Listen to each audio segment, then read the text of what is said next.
Well, hello and welcome to this episode of the Family Business Podcast. I am joined today by Guillermo Salazar, who we are speaking to all the way from Texas. Firstly, Guillermo, welcome to the show. Great for you to join us today. Thank you, Russ. Thank you very much for inviting. Now, you are a family business consultant. You've been providing advice to family businesses for 20 plus years. We're going to be talking today about what family businesses can do to help better prepare their next generation.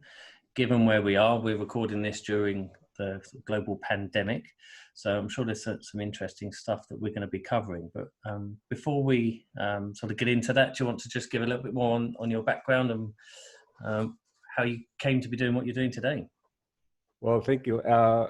Basically, what I've been doing is that trying to find out some answers to the questions I've been made myself. I come from a family business, and I start wondering how can it be possible to work with this bunch of crazy people, which is my family. Uh-huh. And I am architect. I come from a family business construction company, and then I start to figure out that there will be some knowledge related to how to work with family businesses. And then it was back more than 20 years ago, I started to study. And eventually I had a degree in family therapy. And then I started to work with families in business. Uh-huh. So I found out that most of the solutions that can be work as a way to depict the complexity of the family businesses was focus on family dynamics. Uh-huh. And working with that in mind, I've been creating a methodology to help the families in business to, in some cases, to just push them to do the little step that can help them to evolve. In other cases, go deeper in real complex structures to help them to do the what they need to do to go to the next level. So that's basically what I've been doing in the last 2 decades. Fantastic. And I'm sure you've seen a lot in those 2 decades, but perhaps nothing quite as severe as we are seeing at the moment in terms of, as obviously as a global pandemic is still running rife across the world. How has that impacted the families that you've been working with? I mean, we were speaking off air about how sort of technological advances have been sped up as a result of the fact we're being forced into lockdown scenarios a lot of times. But what else are you seeing from the families that you're working with? Well, we've been seeing different scenarios. Well, basically depending on the kind of industry you are in. Mm-hmm. We had clients that had a tough moment, but not that hard.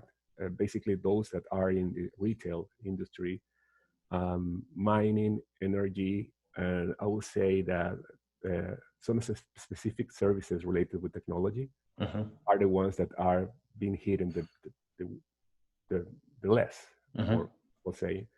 But the rest of the families in business are having a real tough time on trying to understand what's still going on around them. And the other thing is that this situation has increased the conflict and the way to understand one generation with the other in terms of how do they interpret the environment right now. And it's all related with a generational cultural frame that we've been witnessing in the last years, but now it's very evident. Somehow this is being increasing this huge difference between the way of seeing in different generations. Yeah.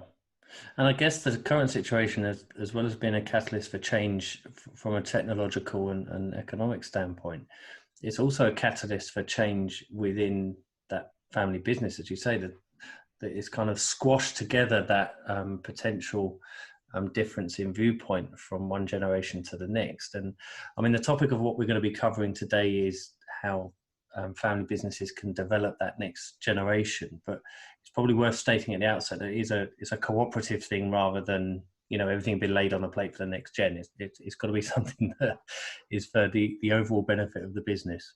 and Yeah. the family involved. Yes, that's absolutely what's going on. For example, just to mention one situation that we can understand. Uh, Recently, we have been seeing some statistics of how different generations interpret what's going on with the COVID-19, and how do they expect to go back to the normal life. Mm-hmm.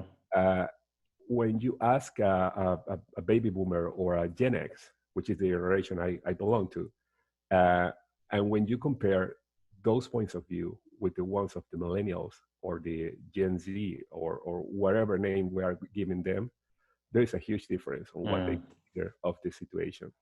They, the I would like to focus on the millennials, which is a very way to understand and identify this generation. They feel more comfortable than a baby boomer or a Gen X. They feel that this situation is something that could have an outcome, that it's better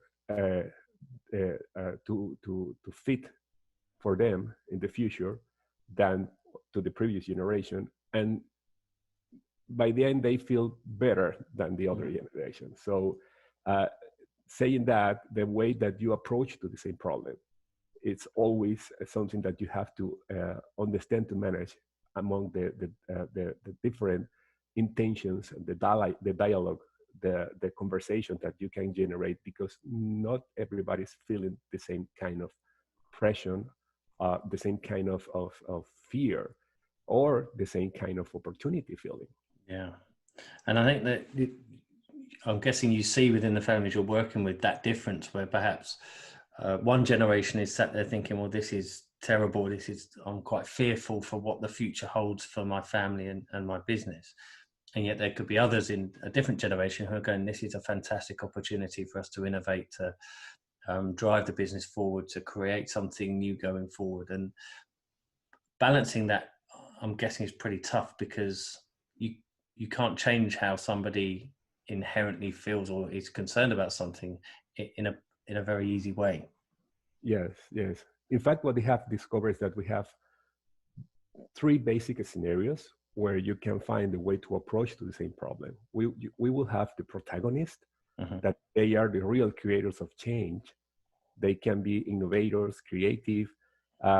Sometimes they're wrong, but they are very resilient and they can move forward. You don't have to be a millennial to have that kind of attitude, but you have to have the attitude of a millennial if you want to go through.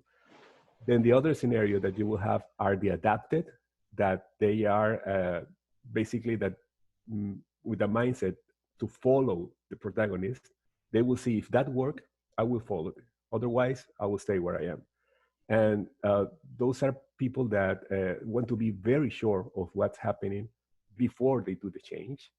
And they understand that they need to do a change, but let's wait to see what happens first. So this is, I would say that this is the medium size of the universe that we work with. People that really need to understand that something is going to change, but let me first see if that's something that will work for me. And the other one, the third scenarios, are the witnesses. This is the people that resist the change. They want to go back to the previous life. They for any means they want to criticize and act in a way that everything must to move back again to where it was. So we are still seeing less and less and less people like this in every day of this pandemic situation. Yeah. It's definitely, we're moving to a new scenario, and either you are a protagonist or you are a witness, or you are an adapted of what you are seeing. Yeah. And I guess those people who either want everything to stay as it is or go back to how it was beforehand, as this pandemic and situation plays out and progresses, they're being shown whether that's realistic or not, because we hear fantastic examples of businesses that have pivoted into doing something completely different, or have completely adapted the way in which they deliver their services. Again, you and I were talking beforehand about how we deliver our services has changed because of the use of technology and the lack of ability to sit face to face now. And those businesses that just freeze and don't do anything and don't adapt and don't change, I'm guessing are the ones that perhaps aren't going to be around for a very long time, because they're just not adapting with what's happening with the world. Yeah. In fact, I have a client. It's very funny because when all of these situations start, this particular one is a family business. They have like 50 or 60 hotels here in the US. Mm-hmm. And when I asked them, okay, in the first family council we have, aren't you afraid? Don't you have fear? I mean, I will be very preoccupied of what's going on in this business. They say, you know what? We've been in business for 70 years. We know what we can do. Mm-hmm. We know that we are going through this, and we will have to do whatever we need to. But we are pretty sure that we are going to overcome the situation. Mm. So that's one of the points that we have seen also on the families in business resilience, which is basically a model that we have been replying in every situation. They have three facts that is really helping them to move forward. The first is that they have a structure where the hierarchy and the governance, which is a word that many families doesn't like, but the way that they control the power is very, very clear for everybody. Mm-hmm. That's very important because we are in the middle of a war, and in the war you need to know who is in charge, and Mm-hmm. that's something that they have very clear. The other thing is that they have a high level of communication with everybody in the system. The communication goes in the proper way, with the proper channels, with the proper information. Yeah. And that's a very important situation that they have to live with in the system and out of the system. And the other one is that they have faith. And when they have faith, they know that things are going to get better after this situation.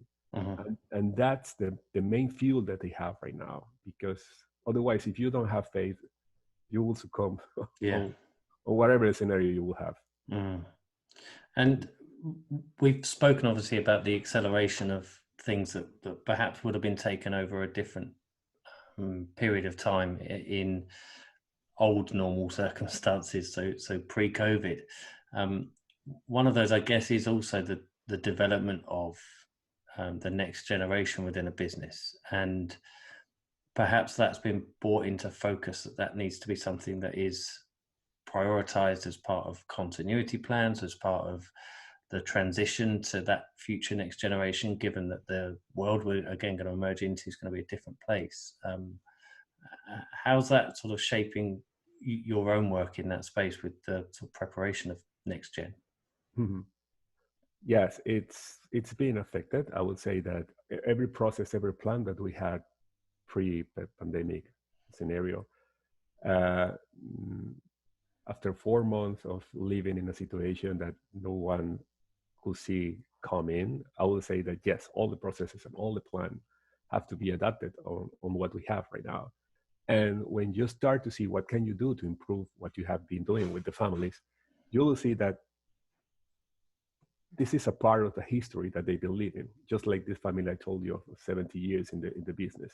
Mm-hmm. When you recreate the storytelling of the family, and when you start to see what are the main milestones they've been through the whole history of this family in business, you will see that there's no always a way of rose and happiness and success the whole time. It's been a roller coaster way, and every family has moments in their life that they have to understand that there is a challenge that put to work the best of them. They understand that in every challenge they have to use their values in order to do the right decisions to overcome this obstacle. So what we have right now is part of the history that they are going through. And yes, you could say, okay, most of the business I know that have been in a hard time, that you will say that the history ends here. But no, if you can see what families are doing, you will see that they have faith that the history will continue in the next year. So what they have now is a part of the history that they are living in the way that everyone wants to be part of this history.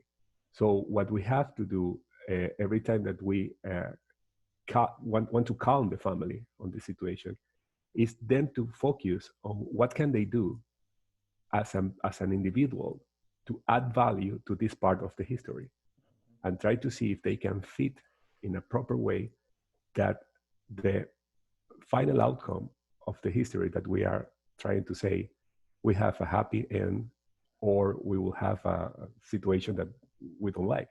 So when you start to understand that you are part of a plot that we are building together, then you start to realize, okay, I need to put the best of me to help them and to help me as an individual, as a member of the family, because somehow this will pass. Mm-hmm. And you've got an example of a case study, if you like, of how you're approaching this with a family, and obviously it's on an anonymous basis, but can you give us a feel for what that looks like? Yes, I wanted to talk about this case of we will call them the Jameson. It's this guy's name. They this is a case of a family that is the typical one that start from the real beginning of how to do a business. The founder was we will call him Mac Jason. He started in a modest grocery store in California, and with his wife Martha, they started the business, and they really have an eye for opportunities. And this is the kind of entrepreneurs that turn an initial venture into a real solid retail organization. And 40 years later, they really have a great family business, because all of the children, they were start to be involved in the business. They have 5 children, and what they created was a situation in the family where where Mac he really neglected the family. He was so devoted to the business that by the end of his life, he was one of those famous persons that say, "I would rather spend more life in my family, but in the business, I really regret that." Blah blah blah. But this is the kind of person. Okay, so the next generation happens to decide that they will not make the same mistake with their families, and what they decide was that they ban to talk about the business in their own houses. Okay. So the third generation, they grow with no knowledge of the business, with no willing to be part of. And their parents protect them from the business mindset, and they let them to live free and do whatever they wanted.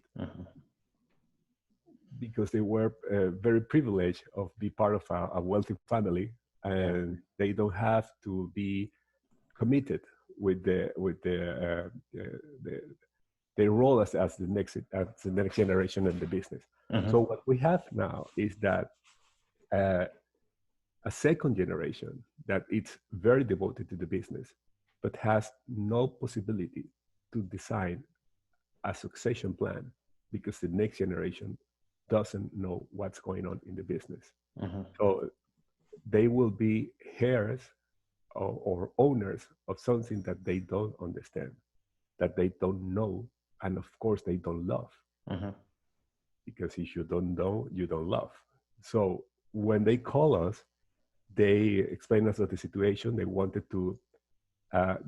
us to make them love the family business, and basically they wanted us to do something that they should have done in previously. Those third generation members were basically millennials.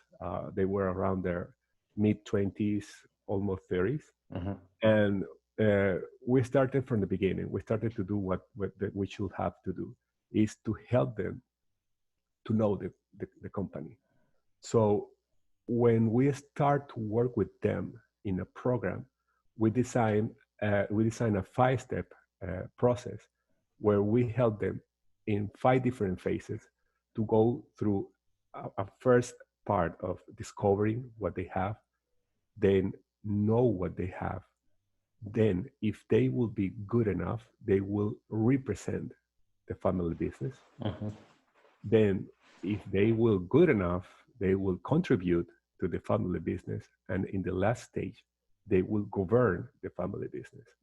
So the 2 first steps will let you go through a milestone in the program that will give them the right. That was something that we agree to work in this milestone. The right to be heirs or to be owners, because once you have the knowledge and you have discovered what you had, then we will start to say, okay, you are now prepared to love what you are going to hear. So to evaluate that, what we asked them was, okay, you have to present us the family business. And I have to feel that you feel it. And you really have to make me get emotions in that speech. And they did. And all of them, the 15 members, all of them could really make your feeling that they will loving it, because they knew it. So we call this milestone the minimum checkpoint to be an owner. Right. Okay. Everybody have to be an owner because they will be owners. So once you have that, then we prepare them to the next step, which is, I want you to be an ambassador of this family business. So you will need those skills. Basically, you will need to communicate. You will be a good communicator. Yeah, I want you to do at least one presentation in a public place talking about our business.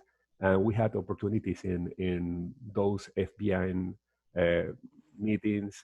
They will 3 or 4 of them will presenting their history of the family. So check. Now you are an ambassador. Now you are the person that can represent us. And then we start to inviting them to certain committees in the business where they will contribute with their ideas of what can do with the main objective that we're looking for them, which is innovation. How can you help us to innovate in the business? And it was a total success. And eventually, and it hasn't happened yet, we are still waiting for them to meet the requirements to be members of the board of directors, which is the last step. If you want to really govern what you own, you need to be the best director that we can have. And you will be asked for the same requirements of an external member of the board of directors. So we are still in this phase. But the thing is that we started with the 15 owners. Now they are worthy to be owners. But now we only have 2 or 3 candidates for the last stage. Right. They will decide where they want to stay. It's all voluntary. You cannot oblige them. In certain way, we do oblige them to have the first milestone. You need to have this one. But the next one, it will depend on you. You have all of our help, but you will need to do it because you want to do it. It's the only way that it works. Yeah. And that's a way. That's a way to do it. And over what sort of time frame has that been delivered? How long a period is that over? I will say that if we are lucky enough to have the first candidate to be worthy of having the last test, it will be 3.5 years. Yeah, we're working with, but it will depend on every one of the. And when you spoke to, or the family approached you, were they aware that the work that is needed to get to the point where you are now is going to take that long? Yes. Because it reminds me of the fairy tale or the romantic comedy movies you see where they want to take a potion to fall in love with somebody, and it turns out that over time they fall in love with them anyway. And they didn't need the potion in the first place. It's taking time and understanding the story and the history of the business and the various different roles that they can play within that business is part of that natural process of falling in love with it, rather than trying to force the issue by saying, well, if you tell me you love the business, then you can become an owner of it, because it's just a potion that's going to last for that sort of presentation bit. Whereas what you actually want is that inherent feeling of emotion towards the business in order for them to be effective players within the business. Mm-hmm. Yeah, it takes time. I mean, as you mentioned, falling in love, you can fall in love in just 1 hour, or you can really create the basement of forever lasting love, and it will have it time to be organically authentical. So yes, but the first time I would say it can take you to 3 to 6 months to develop the real boundary of the members of the next generation with the family business myth and philosophy. That's basically what we create. We define very, very well with the family what's the myth that we want to preserve. Because we have to understand what we are modifying on the way that we receive this myth. We're going to work with this at the next generation, and we are going to pass to the next generation our interpretation of this myth. So this is the way that we create that love. For example, we have another client we work with. They have a museum. They were crafters of Cooper elements, and they created a museum of Cooper. And the test to know if they were worthy of being part of the family business was to guide the tour of the people through the museum and tell the story. Wow. By heart. Yeah. That was the best for them, for example. What an excellent opportunity to see if you love what you have. Yeah. For example. Because if you're kind of trudging around with your head down, sort of, oh, well, this is that, it's going to be pretty obvious that you're not feeling it. It's a very practical way to understand that, isn't it? Yeah, and you can see with the tourists that go to the museum, when they feel the emotion, man, you have a real owner because they love what they have. Yeah. And this is something that you can do just discovering this history. What do they have? Who are the key persons? What's the market they are in? What the products that they are creating? Why do they belong to this history? And of course, that creates identity. And that's what you're looking for. That's what you need for a next generation owner. So once you create that, you can build other things. But if you don't have that, it will be very hard to force them to be part of this project, of this family business project. So what have been happening these days? Previously to all of this process, the family must have all of the structures that will support a program like this, because this is something that must be, as you can imagine, very well structured, very well planned, and there must be a guide or a mentor or a sponsor for this kind of processes. So the second generation, they have to organize a committee from the family council that will lead and will approve, that will design, and they will have to do the test, everything that must to be done as a real school. So this is a very important project, the most important project of the family council. But you need to have the family council, and all of the 5 members of the family council must to agree. They have to share the same dream that this is something that is going to work. And for having a family council, you should have board members of the company that they are running that should be working too. So whatever you need real structure to support this kind of projects in the family. And I guess what we're seeing again at the moment is a test of those structures. And I interviewed Dennis Jaffe a few weeks ago about the sort of resilience in 100-year-old I businesses.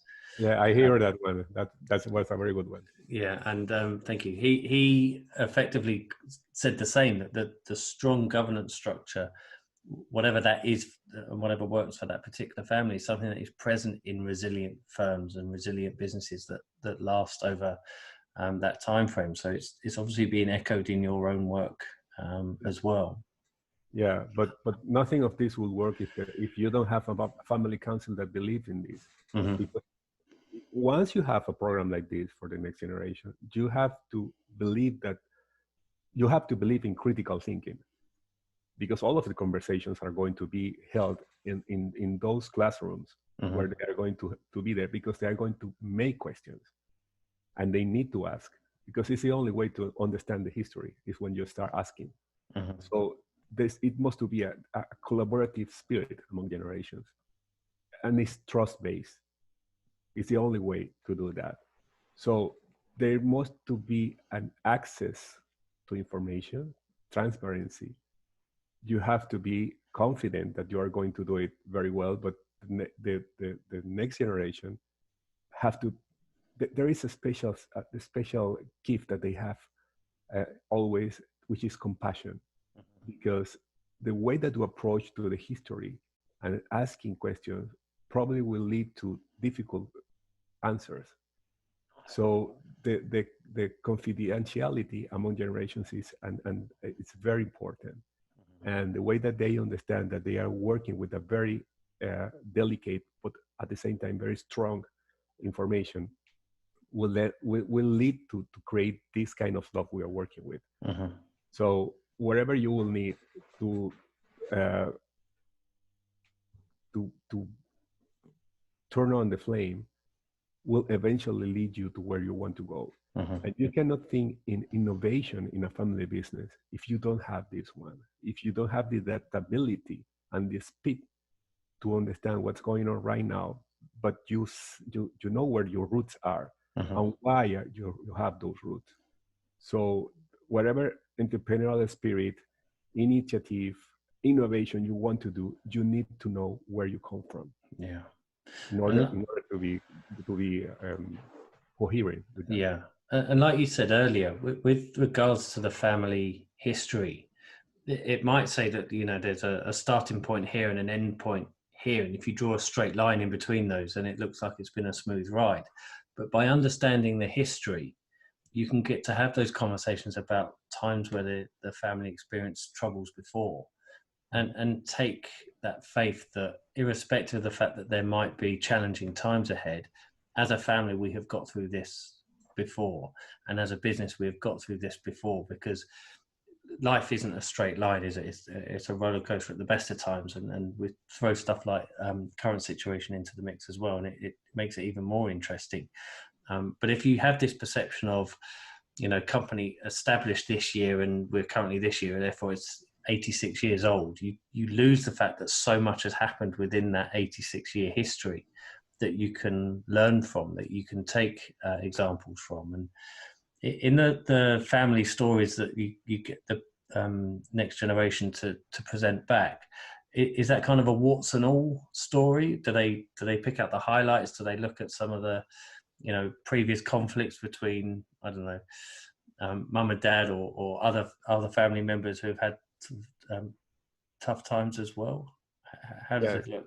Well, that's a very good one. It will depends it always depends on the methodology that you try to work with the family. When you recreate this history, what we try to do is to recreate the ancestral ritual of gathering around the fire and tell stories. Yeah. That's basically what we do. And we start, okay, where do we start? And usually we go back 2 or 3 generations. We try to find out where the founder of or the founders of the business start. But even back, where do they start?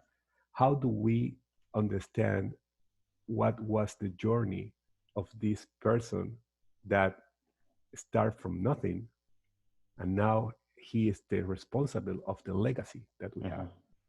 And this is the journey of the hero, which is something that we have discovered with the family that you can apply the same methodology of telling histories of the ancient members of the every tribe are the same methodology that you can apply to a family business. So when you start telling the story of a ordinary person that went through a magical world and came back with a prize, this is the history of the hero that you recreate in the family. And the hero is always part of a major plot where are other characters and other persons that have helped him to create this overcome of the challenges that he will face. So then they start to think, okay, maybe I am part of the history because everything has a sense for me now that I see the order of the history, the way it's told. And now I can find my place in the history. And now I can find my identity connected with this collective identity. And this is the way that we recreate that. But this is the process that you have to work with the family. Yeah. In order to make coherent the mindset of the collectiveness. Fantastic. And the family that you gave as the example, obviously they sought you out to help with that process. If there's families that are listening now who are thinking this resonates with us, where would you suggest that they start? Is there you mentioned about the family council and the fact that it needs to be driven from a place of sort of structure and governance, but where should a family start if they're looking at this for the first time? Well, first of all, we need leaders in the group that truly believe in what they want to do. You need to have members really committed with the creation and the continuity of the history. Most of the family have it. The way that we can see if we have the same feeling in the rest of the members of the family is to be told in a diagnosis. If we found that the family have the minimum requirements to commit in a process like this because of their level of communication, because of their level of mutual affection, and the faith in everything that they can overcome. So we will have the minimum ingredients to recreate that. So where do they start? We can start asking every member what they want to do. Once we have this individual information, we can recreate a collective common basis to work with a shared dream. And once we define that shared dream, we can recreate what's the journey that they've been going through the years and see how this journey that comes from the past is in the present, connect with this future shared dreams. And then you can create the new path to the future. And how the next generations get involved in this will come with this program to help them to understand how do they connect with this history. And then you will have it. Then it's just a matter of working hard. And taking the time that's necessary to do it properly as well. I think that's an important element to it. I think with a lot of other things, there can be a quick fix for stuff. So you can, if you're going to a lawyer for an agreement, then it's, once you've got the details of that agreement down in place, it's as long as it takes to draft it and then sign it. Whereas stuff like this, where it's creating momentum over time, takes a long time to achieve. It's not something that can just be done overnight. No, it has its piece. It has its time. Usually, you can work in a compendium of agreement in, I would say, 4 or 5 months, maybe. But it will depend on what's the work you have been doing before. It will depend on what are the beliefs of the family, and if the family doesn't believe in an agreement, it doesn't work. So the way to define what the truly belief of the members of this myth that they are creating together, it's something that you can also work with. And this is where you define the shared dream, where you define the family history. And it can take you, I don't know, 4, 5, 6 months to understand this mythology of the family in order to create the basis to have the agreements. So yes, it will take time. You cannot force to do it so quickly. You need the love to flow. So that's basically the you can hurry love, as the song says. So yeah, that's it. And the benefits of doing that and doing it well are there to see. That's the upside of this, is that yes, it takes work, but the benefits of doing it are there to see. Yeah, well, the first one, if I can tell you that the next generation really thanks doing this, because now they know what the previous generation is expecting from them. Usually when they join the system of the family business, they have no idea what they are expecting from them. Where is my place? What can I collaborate with? What can I do? Now that you have some more coherent ideas through the agreements or to the plan or the program, they know the answer and they really want to be part of this, because now they know where they belong. That's the first one. The second one is that you create the excellent forums to help the generations talk together and have these hard conversations in an orderly way, that they have the opportunity to listen to each other and recreate what they want to do based on the ideas that they can hear from one side to the other. And the third one, I will say that always, depending on the level of commitment of the family, it will benefit all of everything that is around the family business, all the society, all the communities. They benefit of having a family business that have a real plan of knowing where they want to go and what's their role in the system they belong to. So you will have all the philanthropy initiative, all the help to the communities, everything that really benefits to the rest of the environment. Yeah, absolutely. I think that sums it up brilliantly. And for audience who want to find out a little bit more about you and your work, where can they get that? Well, they can reach us at our website. It's Exaudi Online, EXAUDI online.com. We are very pleased to, if you want to follow us also in the social media, we'll find us on Twitter, in LinkedIn, Facebook, everywhere.